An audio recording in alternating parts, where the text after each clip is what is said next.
senang, bahagia, sedih, takut, marah, itu semuanya ada di dalam diri kita. Tinggal bagaimana caranya kita mengendalikan emosi itu. Emosi bahagia misalnya, kita kasih langsung ke contohnya. Emosi bahagia kita tidak bisa kendalikan. Salah satu dampaknya pada saat kalian belajar, pada saat kalian belajar tidak bisa mengendalikan emosi itu, kalian akan ketawa sendiri. Kalian akan ketawa terus. Kalau ketawa terus, kira-kira bisa tidak kalian memahami apa yang disampaikan oleh Bapak Ibu guru? Iya. Kalau kalian tidak bisa memahami, kira-kira bagaimana? Nah, kenapa harus menggunakan logika gunung Merapi? Ibaratnya itu emosi, ibaratnya seperti gunung Merapi. Kapan dia meledak bisa merusak apa-apa yang ada di sekitar kita. Nah, kasih keras semuanya. Dulu sebentar. Jadi di sini kalian posisikan diri kalian sebagai orang yang ada di dalam cerita ini. Ngerti? Ya, silakan kamu bacakan.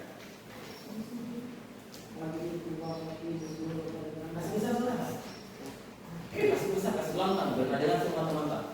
Pagi itu Bapak Ibu guru berangkat ke sekolah mengendarai sepeda motor. Sampai habis. Ini cara bacanya harus pakai intonasi. Pagi itu Bapak Ibu guru berangkat ke sekolah mengendarai sepeda motor. Bahan ajar yang sudah disiapkan rapi digantung di motor. Gitu. Coba. Pagi itu Bapak Ibu guru berangkat ke sekolah mengendarai sepeda motor. Bahan ajar yang sudah disiapkan aktivitas mengajar yang harus kita lihat. Jadi setelah sampai di dalam kelas, apa yang kalian sudah siapkan? Kalau misalnya kan biasa dilihat Bapak Ibu guru atau kalau masuk di dalam kelas bawa proyektor, bawa apa, bawa buku, apa begitu toh. Nah, sampai di dalam kelas semua itu hilang, mau mengajar tidak ada itu bahan yang mau dipakai. Kira-kira bagaimana perasaanmu pada saat itu? Bagaimana perasaan kalian setelah mendengarkan cerita mulai dari awal? Apa kesimpulan yang bisa kalian ambil? Mulai dari marah-marah, setelah kita tahu kebenarannya, ternyata kita salah. Apa yang kalian bisa ambil dari cerita itu? Satu orang silakan berbeda. Apa tanggapan kalian mengenai cerita tadi? Apakah kalian pertama bertanya, apakah kalian merasa menyesal sudah merenung itu buku atau apa? Ibaratnya ini buku adalah milik kalian. Menyesal. Kenapa? Sampai di kelas ada siswa yang terlambat, kemudian tidur lagi, sudah tidur, datang pamannya lagi jemputin. Ditahu di situ ternyata sakit orang tuanya, kenapa tidur di kelas, kenapa terlambat? Karena najaga orang tuanya di rumah sakit. Setelah itu ceritanya apa lagi? Tidak apa lagi buku yang disiapkan.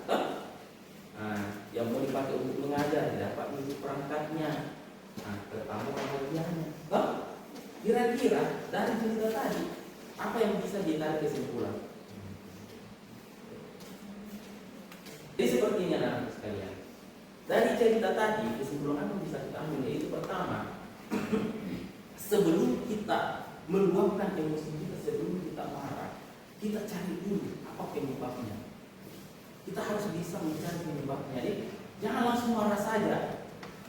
Itu yang harus kita lakukan. Kalau dari cerita tadi, dari awal sampai akhir, itu kita harus jadi orang yang tenang, sabar. Jadi ada masalah yang menimpa kita, kita jangan langsung bergerak, jangan langsung marah. Begitu, itu maksudnya dari cerita itu. Oke? Mengerti semua? Mengerti Pak. Mengerti semua? Mengerti Pak. Betul, tidak mengerti? Mengerti Pak. Semangat yang mana? Tepuk semangat.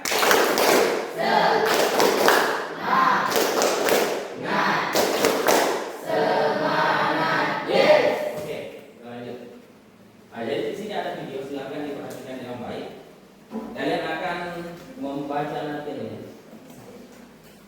Bisa. Termometer. Kenapa bisa di termometer? Coba, kenapa bisa termometer?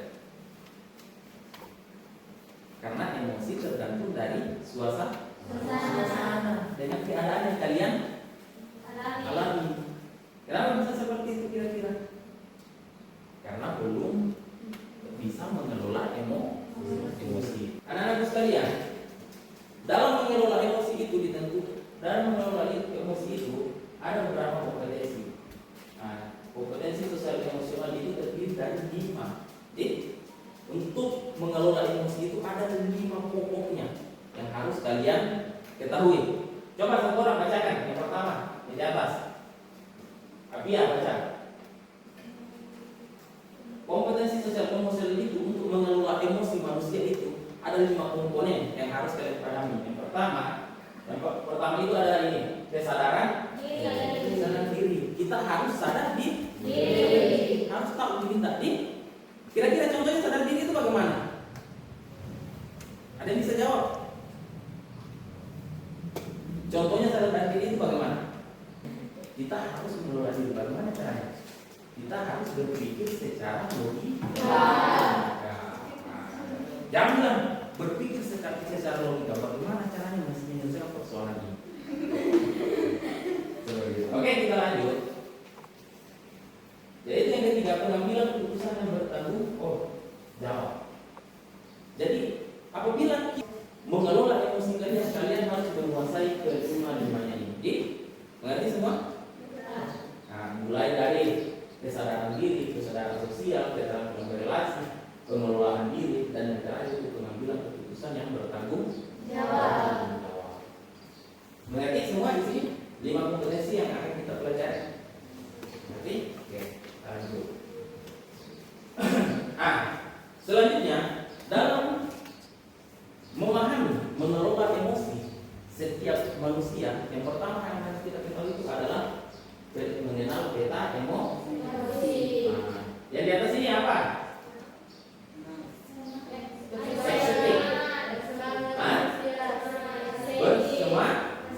Bersemangat.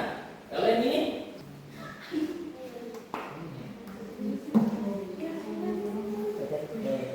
Bagaimana? Bukan seperti ini, Musman. Kalau misalnya, bagaimana ini nama Rima, nama ini, kenapa kurang? Mengapa kita harus memahami peta emosi? Dengan kita memahami peta emosi, kita bisa mengendalikan emosi itu. Bagaimana caranya kita mengendalikan sesuatu kalau kita tidak memahaminya, kita tidak tahu apa namanya? Kita tidak tahu pada saat itu bahwa kita sedang marah. Kita tidak tahu pada saat itu kita sedang sedih. Berarti salah satu cara untuk mengelola emosi adalah mengenal emosi dalam diri. Bagaimana coba caranya? Cari posisi senyaman-nyaman mungkin. Coba cari posisi senyaman-nyaman mungkin. Kita langsung praktek ini. Posisi duduknya, cari posisi senyaman-nyaman mungkin. Bagaimanapun itu menurut kalian. Rasakan tempat duduk itu, rasakan pijakan kalian, rasakan diri kalian, kemudian tarik nafas dalam-dalam. Coba, jangan dah. Begitu. Jawab lagi, 1, 2, 3.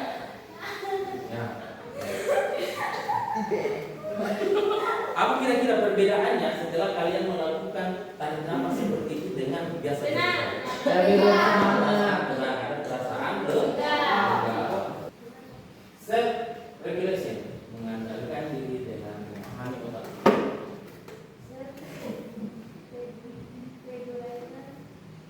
Susah soalnya. Mengendalikan diri dengan memahami otak kita. Yang konteks Limit, lebih gede. name it, time I. Ya, namai dan kenali.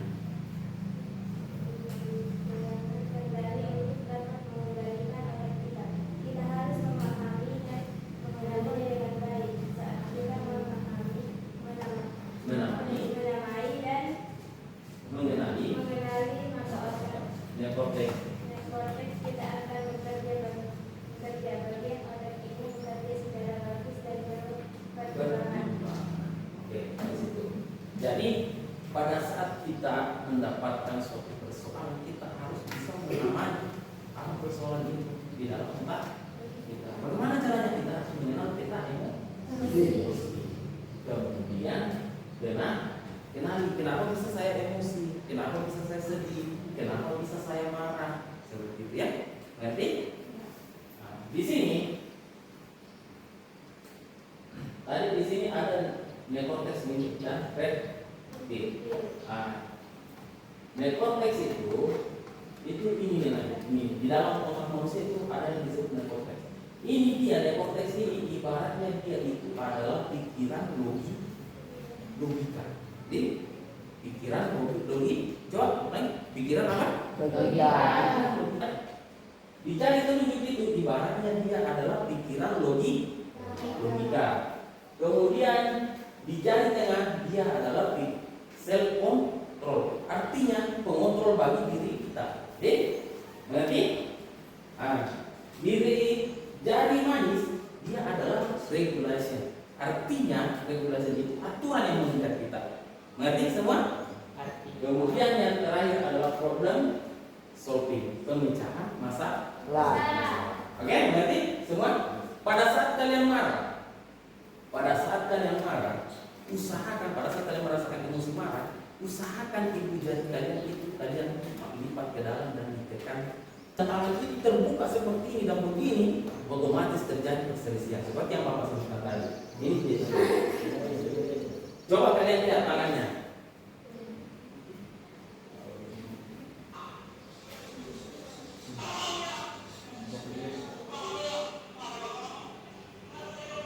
Lihat tangannya, dia lepas tangannya tuh, dia tidak bisa mengontrol emosinya. Oleh yang ini satu reptil dan satu pengendali. Bagaimana cara mengendalikannya? Dengan cara teknik tadi itu teknik mindful. Teknik apa tadi itu? Teknik pernapasan. Teknik mindfulness. Dengan cara mengelola pernapasan. Nah, ini jangan dianggap remeh. Jangan dianggap remeh karena bisa jadi hal ini yang akan membuat kalian terbantu nanti. Oke, kita lanjut. Nah, di sini responsible decision making, beda dan memilih tindakan. Jadi apabila kita menghadapi suatu persoalan, kita tidak boleh langsung bereaksi. Mendapati suatu respon yang negatif, kita tidak boleh langsung bereaksi. Bagaimana caranya? Diam dulu. Ya, mengerti? Oke, kita lanjut. Ini roda pilihan. Ingat, ini adalah roda pilihan. Bagaimana roda pilihan itu? Pada saat kita menghadapi suatu objek, suatu persoalan yang ada di dalam hidup kita, kita bisa memilih roda pilihan. Yang pertama itu apologize. Artinya kita berbicara curhat dengan orang yang bisa kita percaya. Walk away. Kita juga bisa pergi meninggalkan kejadian itu. Kalau misalnya di situ ada kerusuhan, jadi kita di situ bisa ditinggal. Saya merasa takut saat saya tidak mengerjakan PR. Saya berharap belum pada saya. Nah, itu rumusnya basicnya. Iya betul memang, tapi posisi yang salah. Tapi kalau di posisi yang benar, kira-kira bagaimana? Kalau misalnya kamu posisikan dirimu sebagai guru lah, dengan siswa yang tidak mengerjakan tugas, saya merasa marah, saya merasa jengkel saat kamu tidak menjelaskan, saat kamu tidak mengerjakan PR kamu, tugas kamu. Saya berharap ke depannya kamu bisa lebih memperhatikan tugas yang diberikan. Kalau kita marah, ingat rumus ini. Kalau misalnya mau bicara sama orang yang kita tempati marah itu, ingat rumus ini. Rumus MSE. Saya rasa, saya kamu, saya berharap. Merasa apa pada saat itu, kemudian mengenai persoalan itu, dan harapan saya setelah kejadian ini. Oke? Mengerti? Jadi jangan langsung marah, jangan langsung jadi bicara sama orang. Ganti rumus di IMEC memberi pesan. Oke. Selanjutnya, mengendalikan diri dengan rumus tanya. T-nya apa? Terima. Apa yang harus diterima? Coba kira-kira pada saat kalian menghadapi suatu persoalan, misalnya kayak tadi contohnya yang pertama, tidak mendapatkan uang jajan karena belum diterima gaji orang tua. Keadaan apa yang harus diterima? Keadaan orang tua. Kita harus sadar dengan terima keadaan orang tua. Karena kenapa? Semakin kita menolak keadaan itu, semakin merusak pada diri kita. Apa yang dirusak kira-kira? Otak apanya kira-kira yang rusak? Pikirannya seperti apa? Berpikiran negatif ke orang tua. Pikiran negatifnya apa pikiran? Tidak sayang sama mama, tidak sayang sama bapak. Sayang bapak aku, padahal tidak seperti itu. Kemudian tanya apa? Mama, ini saya merasa kecewa. Saat orang tua tidak memberikan uang, dan saya berharap kedepannya orang tua saya lebih bisa mencari uang supaya ada uang jajan di sekolah. Itu maksud. Jadi intinya di sini kita harus jadi orang yang tenang. Dan ingat, dalam menghadapi persoalan kita harus mengendalikan diri dengan rumus Mengerti rumusnya? Paham? Oke.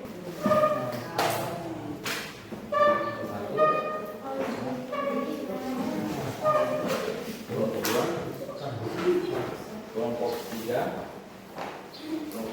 kelompok 4. Oke. Jadi di sini kalian harus bekerja sama. Jadi tidak ada yang diri sendiri, semuanya harus bekerja sama. Silakan bisa menggunakan handphone.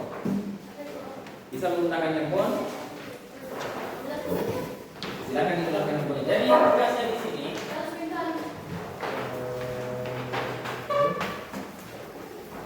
Di sini kita akan membuat, dengarkan dulu. Kita akan membuat alarm emosi yang kita bisa tempel di dalam kelas nanti. Oke? Alarmnya itu seperti apa? Seperti papan cuaca emosi. Buat gambar papan cuaca emosi untuk kelompok 1. Kelompok 2 membuat roda pilihan. Tahu tadi? Masih ingat tadi roda pilihannya? Roda pilihan. Kelompok 3 membuat emotion tracker. Bukan. Tugasnya. Kelompok berapa Ki? Kelompok 4. Bukan bikin video apa yang saja emosi. Jadi waktu untuk membikinnya ini 15 menit. Silahkan dikerjakan. Papan cuaca emosi itu biasanya digunakan bisa menggunakan awal-awal. Kalau ada masih apa itu?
Apa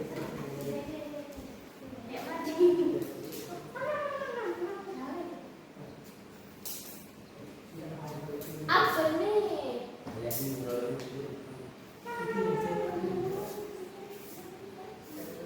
Kerja sama kita ya, cuma dia hanya selesai masuk satu orang itu gambar berapa sudah dikasih. Bagaimana kita bisa coba kayak begitu? Saya gambar di sini.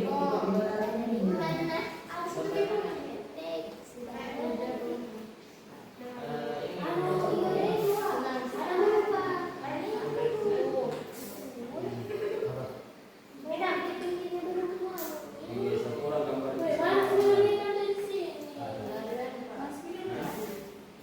Mana semua?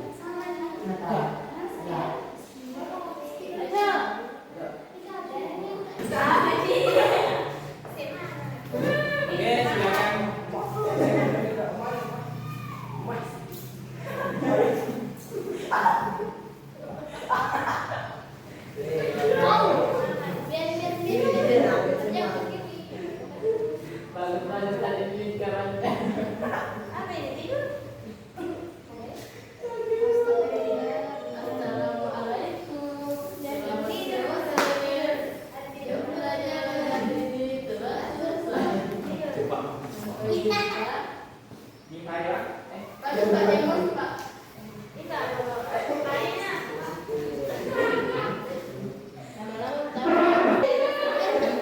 Oke, semuanya duduk kembali ke tempatnya masing-masing kok.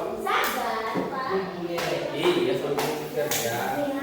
Jadi, duduk kembali ke tempatnya. Mana tempatnya? Pokoknya. Jadi anak-anak sekalian, mana Mbak? Ya. Sambil didengarkan, sambil mengerjakan. Coba dengarkan dulu. Jadi harapan Bapak setelah kita membahas materi ini, setelah kalian keluar dari ruangan ini, sudah tidak ada di antara kalian lagi yang tidak tahu emosinya. Sudah tahu perasaan, misalnya dia marah, tahu saya ini marah, saya harus bagaimana. Sudah tahu mengontrol emosi. Setelah keluar dari ruangan ini, tidak ada lagi yang menjadi orang yang emosian. Nah, kalau misalnya ada temannya yang sedang sedih, ada juga satu yang mengejek, itu salah atau benar? Salah, tidak cok. Bagaimana kalau seumpama ada teman yang sedang sedih, apa yang harus kita lakukan?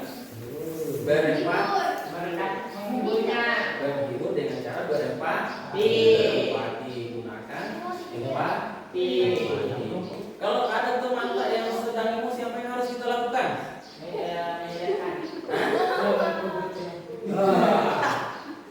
Memberikan nasi. Bagaimana meredamkannya? Ada orang marah, aku begitu. Kalau seperti itu bagaimana caranya kira-kira? Tadi ada contohnya itu. Dengan cara memberikan teknik mindful. Harus jadi apa? Harus jadi apa? Jadi apa? Pawang marah. Kalau ada temannya yang emosi, kita harus jadi pawang. Oke, mengerti semua? Oke, jadi untuk hari ini sekian dari Bapak. Assalamualaikum warahmatullahi wabarakatuh.